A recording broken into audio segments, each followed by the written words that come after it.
മഞ്ചേരിയിൽ അപകടത്തിൽപ്പെട്ട് മരിച്ച വ്ളോഗർ ജുനൈദിന്റെ സംസ്കാരം ഇന്ന് നടക്കും.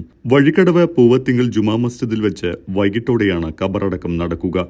ഇൻക്വസ്റ്റ് നടപടികൾക്ക് ശേഷം ജുനൈദിന്റെ മൃതദേഹം പോസ്റ്റ്മോർട്ടത്തിനായി മഞ്ചേരി മെഡിക്കൽ കോളേജിലേക്ക് എത്തിച്ചു. അതിനിടെ ജുനൈദ് വാഹനാപകടത്തിൽ മരിച്ച സംഭവത്തിൽ അസ്വാഭാവികത ഉണ്ടോയെന്ന് മഞ്ചേരി പോലീസ് അന്വേഷണം ആരംഭിച്ചു. മരണത്തിൽ ജുനൈദിന്റെ കുടുംബം പരാതി നൽകിയിട്ടില്ലെങ്കിലും സോഷ്യൽ മീഡിയയിൽ ചിലർ അപകടത്തിൽ ദുരൂഹത ആരോപിച്ചതിന്റെ പശ്ചാത്തലത്തിൽ കൂടിയാണ് പോലീസിന്റെ അന്വേഷണം. അപകടം നടന്ന സ്ഥലത്തെ CCTV ദൃശ്യങ്ങൾ പോലീസ് പരിശോധിക്കും. ജുനൈദ് അപകടകരമായ രീതിയിൽ വാഹനം ഓടിക്കുന്നുവെന്ന് പോലീസ് കൺട്രോൾ റൂമിലേക്ക് ഒരാൾ വിളിച്ചറിയിച്ചിരുന്നു. ഇയാളെ കണ്ടെത്തി മൊഴി രേഖപ്പെടുത്തും. കോഴിക്കോട് വഴിക്കടവ് സംസ്ഥാന പാതയിൽ ഇന്നലെ വൈകിട്ട് 5:30 അപകടം സംഭവിച്ചത്.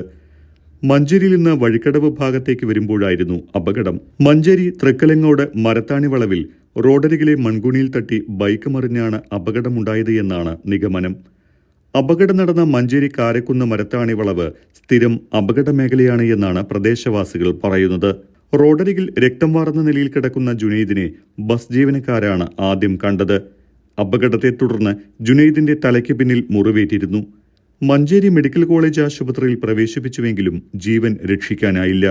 തലയുടെ പിൻഭാഗത്താണ് പരിക്കേറ്റത് എന്ന് പോലീസ് പറഞ്ഞു. അറിയപ്പെടുന്ന ടിക്ടോക്ക് താരവും വ്ളോഗറുമാണ് ജുനൈദ്.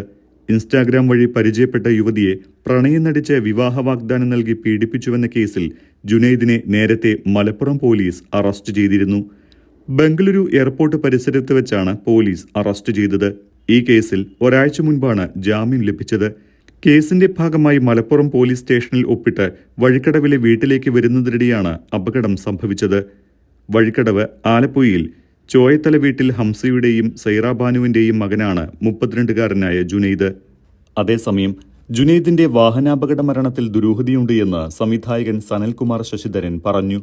ഒരു പീഡന പരാതിയിൽ അറസ്റ്റിലായതിനു ശേഷം വ്ളോഗർ ജുനൈദ് അപകടത്തിൽ മരിച്ചു എന്ന വാർത്തയാണ് കണ്ടത്. നിരപരാധിയാണോ അല്ലയോ എന്ന് ഇനി തെളിയിക്കാൻ കഴിയില്ല.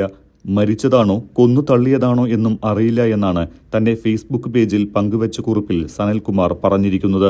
സനൽകുമാറിന്റെ കുറിപ്പ് ഇങ്ങനെയാണ്: വളരെയേറെ ദുരൂഹതയുള്ള ഒന്നാണ് ഈ മരണം. കുറച്ചുനാൾ മുൻപ് ഒരു പീഡന പരാതിയിൽ ഇയാൾ അറസ്റ്റിലായിരുന്നു. അതുമായി ബന്ധപ്പെട്ട് അയാൾക്കെതിരെയുണ്ടായ ഒരു ഹേറ്റ് ക്യാമ്പയിൻ ശ്രദ്ധിച്ചപ്പോൾ അത് സ്വാഭാവികമായി ഉണ്ടാകുന്നതിനേക്കാൾ വലിയ അളവിലുള്ളതാണ് എന്ന് തോന്നി. അയാൾ ആ കേസ് നിഷേധിച്ചുകൊണ്ട് ഒരു വീഡിയോ ചെയ്തിട്ടുള്ളതായി ഒരു യൂട്യൂബ് ചാനലിൽ കണ്ടു.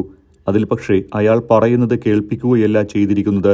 അയാൾ പറയുന്നതിനെ ഇടയ്ക്ക് മുറയ്ക്ക് മുറിച്ച് കളിയാക്കിക്കൊണ്ടുള്ള ഒന്നാണ്.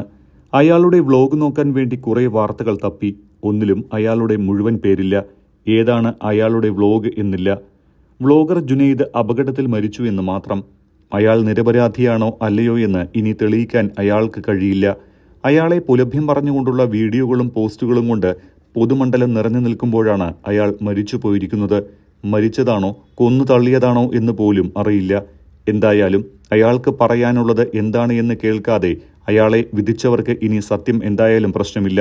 അവർ അടുത്ത ഇരയെ തേടും എന്ന് പറഞ്ഞുകൊണ്ടാണ് സനൽകുമാറിന്റെ പോസ്റ്റ് അവസാനിക്കുന്നത്.